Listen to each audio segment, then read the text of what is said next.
বিসমিল্লাহির রহমানির রহিম। আসসালামু আলাইকুম। আমি পাউরুটির মালাইকারি বানাবো, দেখতে থাকুন আমি কি করি। এখন আমি রুটিটাকে আগে কেটে নেব, তারপরে বেলে নেব। আমি সব রুটি এই যে আমি কেটে নিয়েছি, এভাবে সব রুটির সাইড কেটে নেব চাকুর সাহায্যে।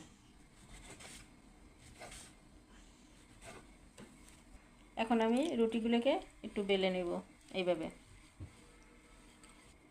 সব রুটি আমার সাইড কেটে নিয়েছি, বেলেও রেখেছি। এখন এই যে সাইড কাটাগুলি ব্লেন্ডারে ব্লেন্ড করে নিব।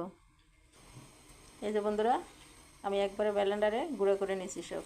এখন আমি রান্নায় যাচ্ছি। চুলায় দুধ দিছি, এখন দুধের ভিতরে কনডেন্স মিল্ক দিব 3-4 চামচের মতো। আমি নাড়াচাড়া দিব। এখন আমি যে ব্রেডটাই গুঁড়ো করে রাখছিলাম ব্লেন্ডারে সেটা দিয়ে দিব। ভিতরের পুরটা রেডি করে নিচ্ছি। হয়ে গেছে আমার মালাইকারির পুর রেডি। আমার পুর রেডি। এই যে আমি পুর রেডি করছি, 3টা বানিয়েও ফেলছি অলরেডি। এই যে এখন কিভাবে বানাই দেখেন।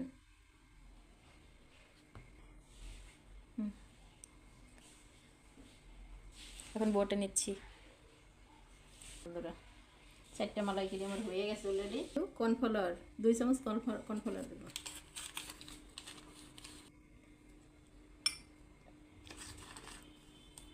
আমি দুধে কর্নফ্লাওয়ার দিলাম, এটা দিয়ে এখন এটার ভিতরে দিয়ে দিলাম।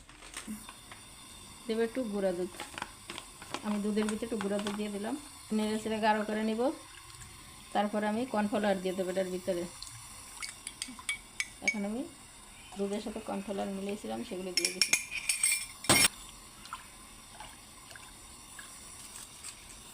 আমি 2টা এলাচ ফাটায় রাখছি, সেটা দিয়ে দিলাম। তেজপাতা দিলাম 2 টুকরা, লবঙ্গ একটা।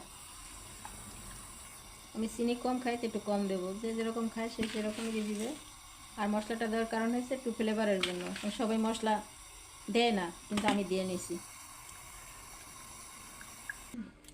বন্ধুরা, আমার পাউরুটির মালাইকারি দেখেন বানানো শেষ পুর সহকারে। এখন আমি দুধ জ্বালিয়ে নিয়েছি উপকরণ দিয়ে, সেগুলো আমি ঢেলে দেব।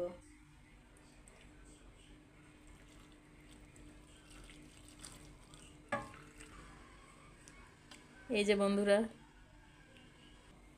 দেখেন, বন্ধুরা আমার মালাইকারি রেডি। আমার মালাইকারি রেডি বন্ধুরা, দেখেন কেমন হয়েছে। খুব সুন্দর। যদি এই আমার ভিডিওটি আপনাদের কাছে ভালো লাগে, বেশি বেশি করে লাইক করেন, শেয়ার দিয়েন, আমার চ্যানেলটিকে সাবস্ক্রাইব করেন। আপনারা সবাই ভালো থাকেন, সুস্থ থাকেন। আল্লাহ হাফেজ। হ্যালো ভিউয়ার্স, আসসালামু